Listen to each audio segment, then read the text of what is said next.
video How to Install a Rain Sensor. It's in playlist Miscellaneous Videos on my YouTube channel. A rain sensor disables your lawn watering system when it rains. This video shows how to install an Orbit RX2 sensor and connect it to a WaterTrack ET Plus sprinkler timer. You will have to modify the steps if you have a different sensor or a different sprinkler timer. This video is in a playlist, and videos in the playlist should be watched in order from the playlist window. To open the playlist, hover over the video, click the circled eye at upper right. Then click the playlist pop-up. Here are the tools and equipment used in the installation. You'll need 2 plastic anchors to mount the receiver for the rain sensor. I used a scratch-awl and a Phillips screwdriver to punch a hole in the wall for the screw anchors. You can certainly use a drill bit of the right size also.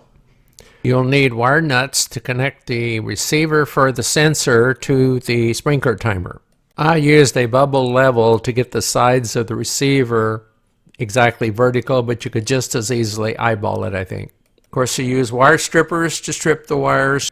You need to be very careful when you strip wires that small. The long nose pliers are used to bend the wires before inserting them into the connectors on the timer circuit board.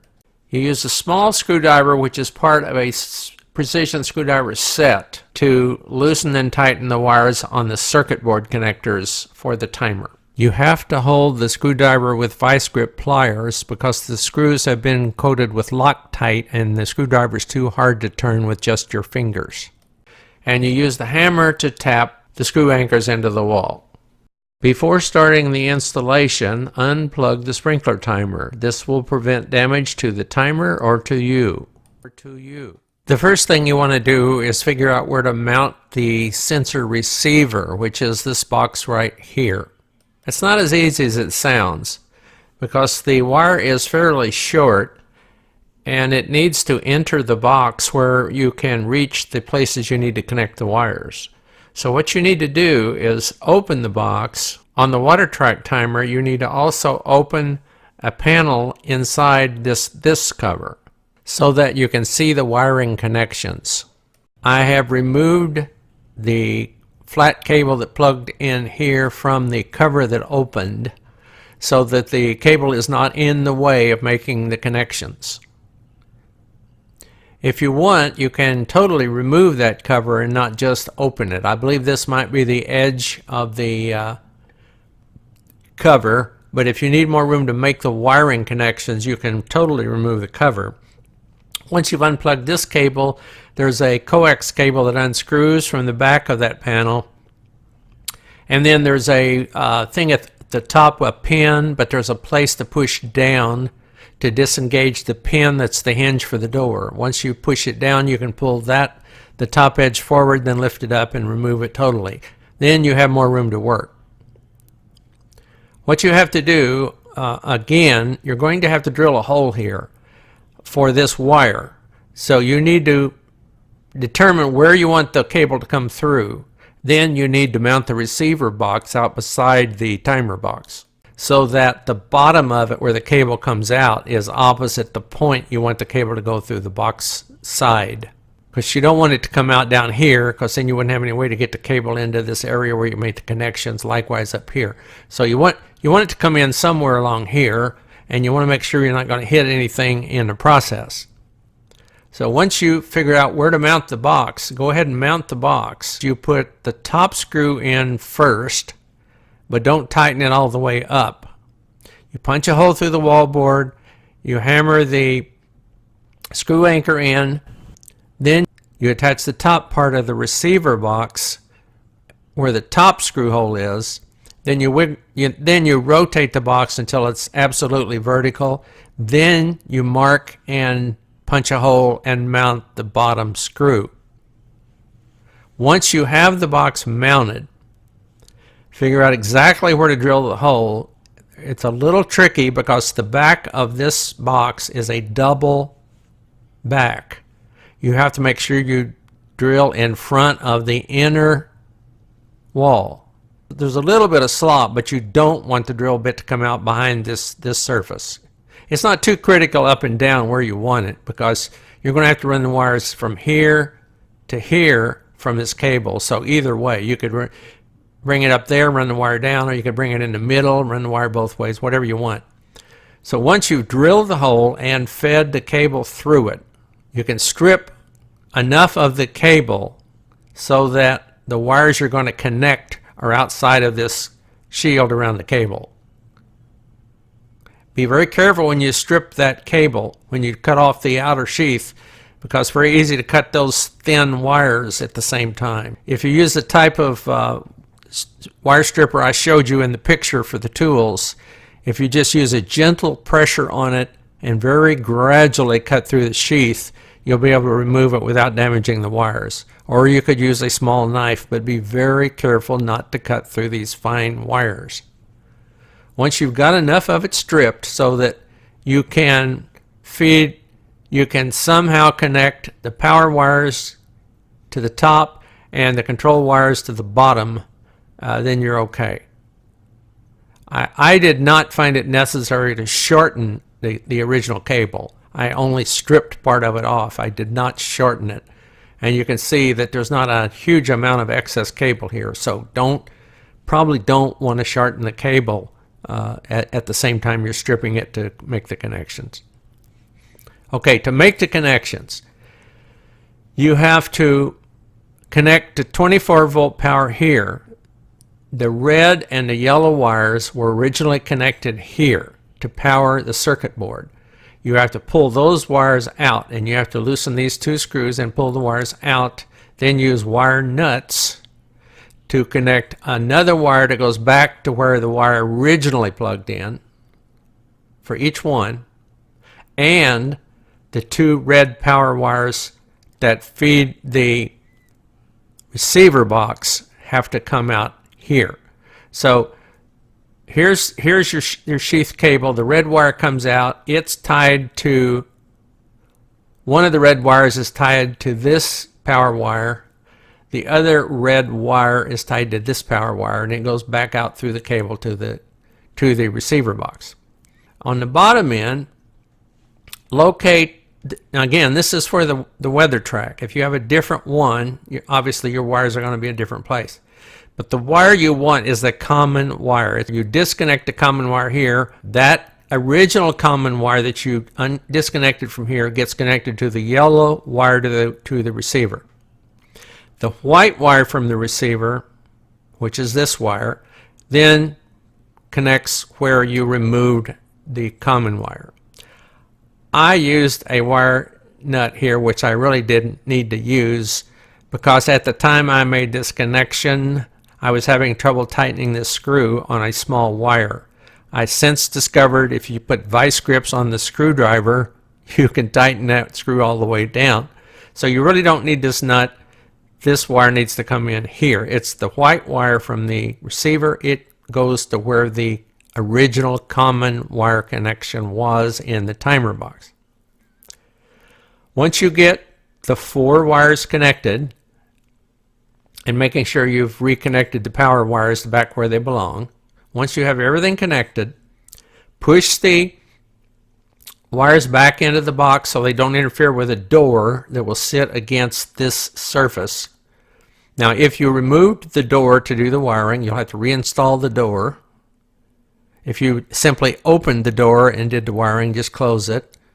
But if you, and reconnect the cable that comes here. On this cable, the red wire and the ribbon cable goes on the right end when you reconnect that connector.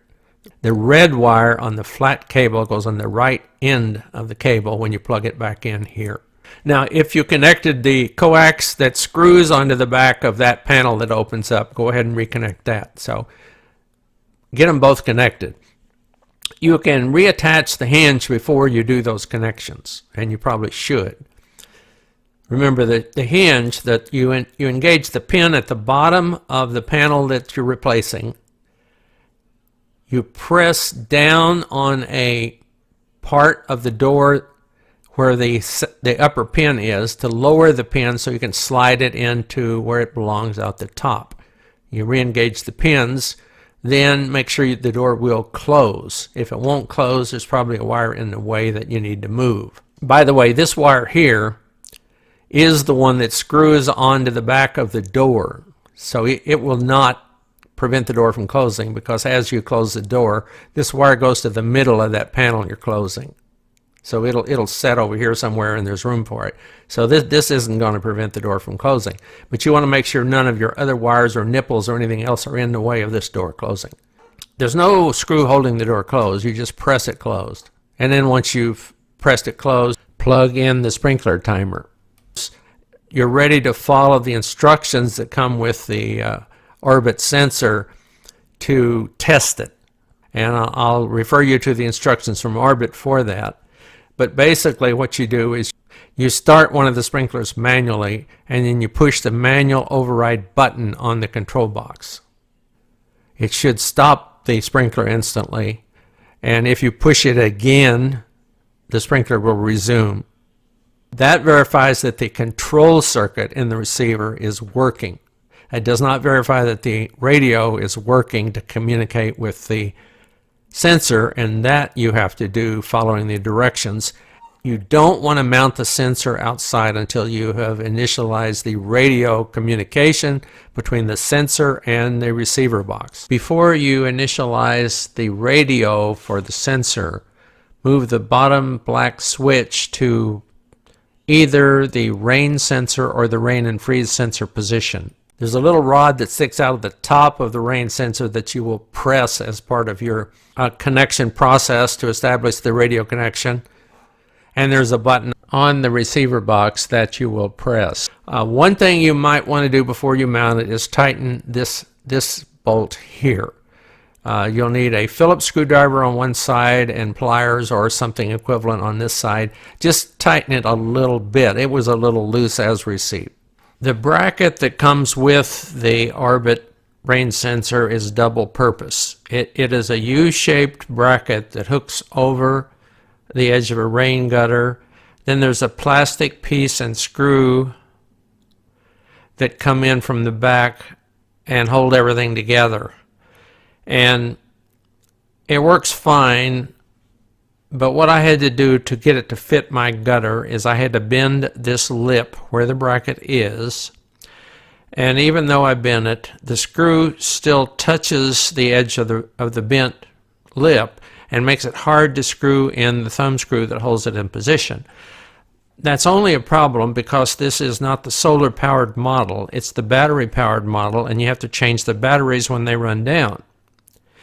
I'll have to get on the ladder, unscrew that thumb screw that's dragging on the lip, bring it down, and then reverse the process to put it back up, and I'll have to do that every time I change the batteries. But as I said, it's a double purpose bracket. The other way to mount it, you can mount a piece of plastic. Part of it is a piece of plastic, and it's set up so that if you mount the plastic on wood with two wood screws, the back part of the metal U on the end of the bracket will just shove down into the plastic bracket. And even though there's provisions for a screw to hold it in position, it fits snugly. You don't need the screw. So what I'll do next time I change batteries, the first time I change batteries, is I'll mount it up here. And in the future, all I have to do to take it down to change batteries is I get on the ladder, I just lift it up, bring it down, put the batteries in, take it up, shove it back into the bracket, and it's done. I don't have to do anything else. So I recommend that any of you that get the non-solar powered version, which this is the battery powered version, any of you that do that, you might want to consider mounting it with the plastic bracket so that you can easily remove it. Otherwise, just get the solar powered version, and supposedly you won't have to change the battery, or you won't until the rechargeable battery dies, and who knows how long that takes. And a final reminder, when you mount this and when you synchronize the radio and everything, this switch must not be in the center position. That's off. It's got to be either in the rain sensor position or the rain and freeze sensor position. And the rain and freeze sensor position means it'll protect your sprinkler pipes from freezing. It'll keep the sprinkler from turning on if it's below freezing. Thanks for watching this Tom's Tech Notes video. If you liked this video, please click like. There are 250 computer and hobby videos on my channel. Please click subscribe and select notifications to receive an email when I add videos to the channel. To visit my channel while one of my videos is playing, click my name, Thomas Wallace, or my photo. Later, you can visit my channel by Googling TOMSTDA.